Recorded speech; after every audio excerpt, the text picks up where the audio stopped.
अर्थातच महत्त्वाची बातमी आहे कोकाटेंसंदर्भातली। माणिकराव कोकाटेंवर अजित पवार प्रचंड नाराज असल्याचं पाहायला मिळत आहे। अजित पवार माणिकराव कोकाटेंमधली बैठक ही संपली असली तरी देखील चर्चा अद्यापही सुरू असल्याचं कळतंय। अजित पवार आणि कोकाटेंमध्ये अर्धा तासाहून अधिक काळ चर्चा झालेली आहे। अजित पवारांसोबतच्या बैठकीत कोकाटेंकडून दिलगिरी व्यक्त करण्यात आली आहे। भविष्यात अशी वक्तव्य करणार नाही अशी कोकाटेंची हमी आहे। बोलताना भान ठेवायला हवं असं दादा म्हणतायत। तुमच्यामुळे सरकार बदनाम होत आहे असंही अजित पवार यांनी म्हटलेलं आहे। अजित पवार यांनी माणिकराव कोकाटेंचे कान टोचले आहेत।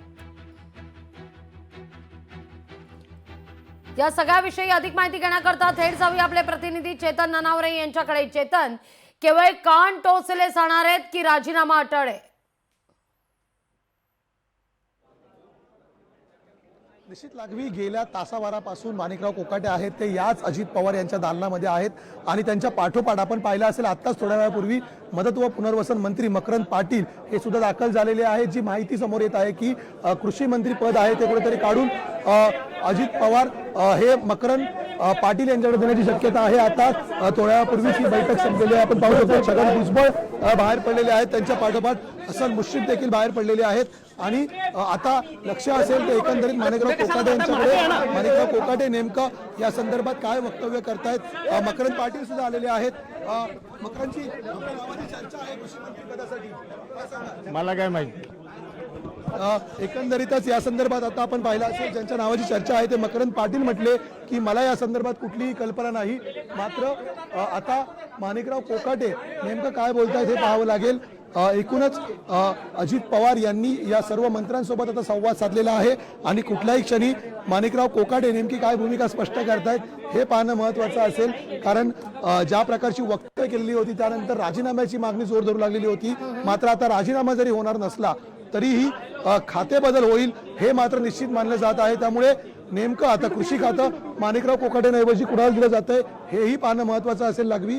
कारण एकूणच जर भूमिका पाहिली असेल तर अजित पवार प्रचंड नाराज होते आणि या नाराजीनंतर आता या ठिकाणी पाहू शकतो की कुठल्याही क्षणी कॅबिनेट बैठकीसाठी स्वतः अजित पवार असतील किंवा माणिकराव कोकाटे असतील हे या ठिकाणी येऊन रवाना होताना पाहायला मिळतील आणि या एकंदरीत बैठकीमध्ये नेमका कुठला ठोस निर्णय झालेला आहे या संदर्भातील सुद्धा स्पष्टीकरण दोन्ही मंत्र्यांकडून दिलं जाऊ शकतं।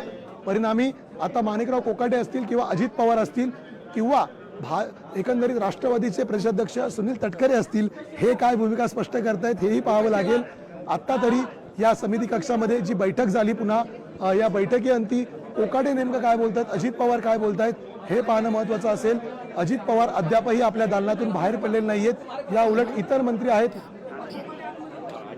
लागवी एक महत्त्वाची माहिती आहे की दुसऱ्या दरवाजातून जे अजित पवार आहेत ते आता कॅबिनेट बैठकीसाठी निघाल्याची माहिती समोर येत आहे। परिणामी आतमध्ये तर नेमकं कोणी मंत्री आहे का हे पाहावं लागेल। कारण दोन दरवाजे हे अजित पवार यांच्या दालनास आहेत आणि दुसऱ्या दरवाजातून काही मंत्री बाहेर पडले। पहिल्या दरवाजातून आपण पाहिलं असेल छगन भुजबळ, हसन मुश्रीफ आणि मकरंद पाटील आपण पाहिलेले होते। मात्र दुसऱ्या दरवाजातून नेमके आता कुठले मंत्री बाहेर पडलेले आहेत हेही पाहणं महत्त्वाचं असेल। त्यामुळे एकूणच आता या कॅबिनेट बैठकीनंतर तरी अजित पवार आपली भूमिका स्पष्ट करणार का?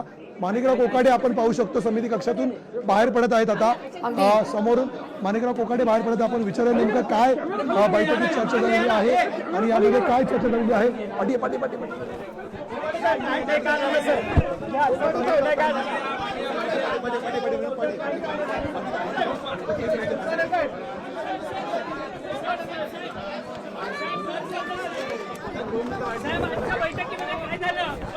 तुम्ही काय स्पष्टीकरण दिलं? अरे तुम्ही चला हो। काय स्पष्टीकरण दिलं सर?